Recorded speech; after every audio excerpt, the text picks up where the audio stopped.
¿Qué tal, compañeros? El día de hoy vamos a ver el tema 8, que son los factores fijos de la oclusión orgánica. Vamos a hablar y a describir cada uno de ellos, y toda la información aquí descrita la podemos encontrar en el libro de Reconstrucción y Rehabilitación Oclusal del autor Eric Martínez Ross, de la tercera edición del 2003. Somos el equipo número 12, factores fijos de la oclusión orgánica, y empezaremos con una ligera introducción.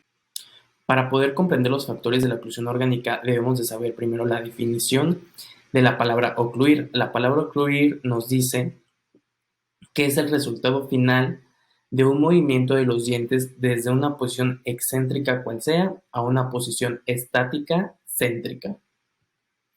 Entonces, para que estos movimientos se lleven a cabo, necesitamos de estos factores de la oclusión orgánica, que son las partes anatómicas que contribuyen o están relacionadas para este movimiento, que son entonces los dientes con su base ósea, los músculos, los nervios y la articulación temporomandibular.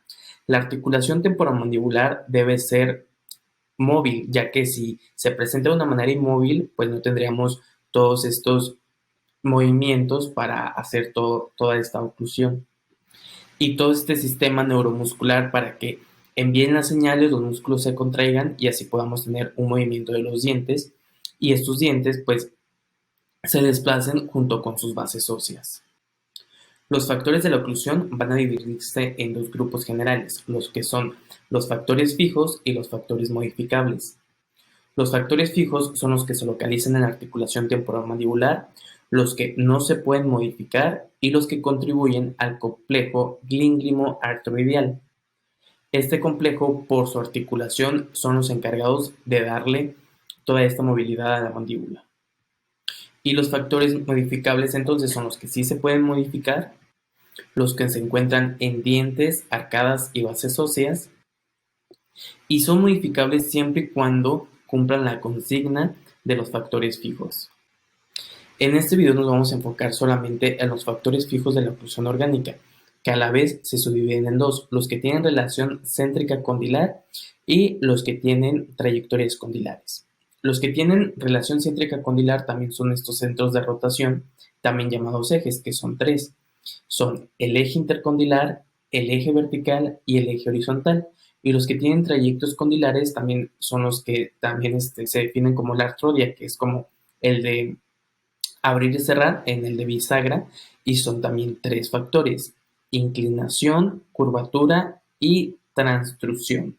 Ok, ahora yo voy a hablar sobre los factores fijos, lo que es la relación céntrica, que es la única posición condilar repetible y estable, es la posición terminal de la bisagra. Para poder entender un poco más sobre lo que es la posición terminal, es una trayectoria de un cuerpo que se mueve en el espacio que corre de un punto a otro. Un punto será lo que es el inicio, la relación céntrica, y el otro punto será una postura extrema mandibular. Algunos términos importantes que debemos de conocer es el trayecto condilar, que es el espacio que debe recorrer el cóndilo de un punto a otro, la proyección del trayecto, que son las dirección o direcciones principales del trayecto condilar, la posición límite, que son los puntos terminales del trayecto y que en el cóndilo representan la competencia funcional del mismo, la posición de cierre, que es la posición de oclusión y el soporte dentario del cierre mandibular, y el proyecto mandibular, que son la dirección o direcciones principales del trayecto mandibular. En el plano sagital, cualquier trayecto condilar propulsivo produce una trayectoria de curvilínea de dirección anterior y hacia abajo. El retorno condilar se proyecta en sentido inverso, o sea, al revés, tanto hasta llegar a una posición límite del cóndilo atrás y arriba, o la relación céntrica. También se puede apreciar en la dinámica mandibular, y la proyección mandibular converge con la posición de cierre, que es atrás y hacia arriba, en la oclusión orgánica. La oclusión orgánica nos va a permitir que la mandíbula se esfuerce más allá del límite impuesto por el contacto rígido de los dientes, a menos de que prevalezca la oclusión patológica.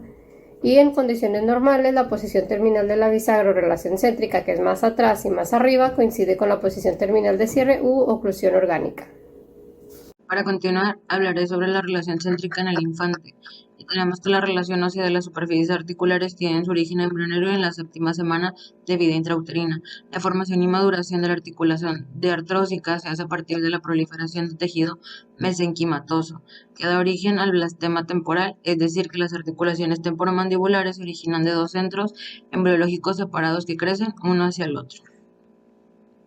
También tenemos que en la octava semana se caracteriza por la diferenciación del cartílago articular condilar. En la novena semana aparece la diferenciación de los músculos pterygoides externos y los masseteros. En la onceava y doceava semana es cuando se dan los cambios de forma condilar. El disco es ya aplanado, pero el cóndilo y el disco no han entrado en contacto con el hueso temporal, así como tampoco las cavidades articulares no han sido completamente formadas y aparece sobre todo la cápsula articular.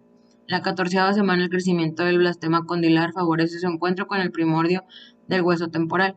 Y finalmente durante la quinceava semana aparece el reflejo de deglución y todos los elementos articulares se encuentran bien diferenciados. Una vez madura la articulación, esta relación anatómica será activada por el sistema neuromuscular. Por otro lado, los únicos músculos esqueléticos capaces de contraerse en el alumbramiento son aquellos que involucran la supervivencia. Los reflejos que activan esas funciones son la respiración, deglución, fonación y succión. Estos reflejos se ensayan dentro del útero. El neonato mueve su mandíbula para establecer las funciones cuando se mantiene en reposo, restablece la relación articular embrionaria y por lo tanto la relación céntrica. La relación céntrica en el neonato es una posición refleja natural en el infante. A partir del octavo mes de vida, aparecen los incisivos temporales cuando estos hacen contacto e inician una fuente de información propioceptiva que monitorea el sistema nervioso central. La ubicación de la pieza esquelética, como lo es la mandíbula, tiende a cerrar en el mismo lugar reforzando la posición articular de la relación céntrica. El sistema nervioso central crea un programa neuromuscular. Con la aparición de los primeros molares permanentes se refuerza el reflejo y el sistema masticatorio se encuentra listo para el aprendizaje de la masticación. Con la presencia de los primeros molares, la mandíbula puede ejercer mayores presiones y en medida que van erupcionando los demás dientes, se retroalimentan los reflejos de cierre postural y la relación dientes-articulaciones se hace estable. La masticación es un reflejo aprendido y la regulación de la contracción rítmica sucesiva se logrará con la ingesta de alimentos sólidos. Por supuesto que la actividad propioceptiva de los músculos y articulaciones participará en la integración final del reflejo masticatorio.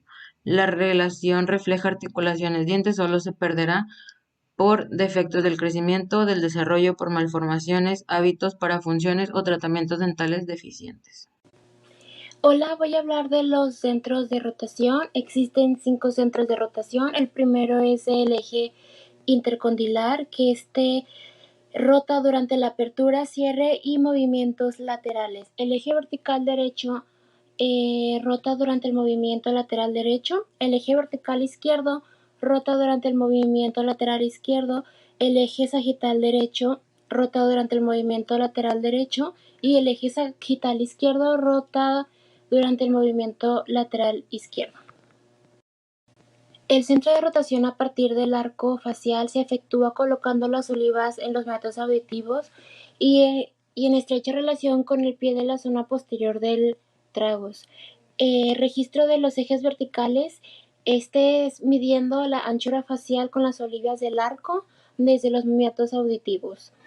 Y los ejes sagitales son consecuencia física de las interacciones entre el eje intercondilar y el vertical. Durante el movimiento de protrusión, todos los ejes de ambos lados se trasladan hacia adelante y hacia atrás durante el retorno. Durante la apertura y cierre, el eje intercondilar rota hacia adelante y atrás, mientras no exceda la posición postural fisiológica de descanso. Y el valor clínico, este valor de reconocer y usar los centros de rotación del paciente radica en lograr montajes de modelos con más alto grado de fidelidad. Muy buenos días, yo les voy a hablar acerca de las trayectorias condilares. Para entender esto necesitamos saber qué nos quiere dar a entender con el concepto de trayectorias condilares. Básicamente es el recorrido que efectúan los cóndilos durante los movimientos de protrusión y los movimientos laterales de la mandíbula.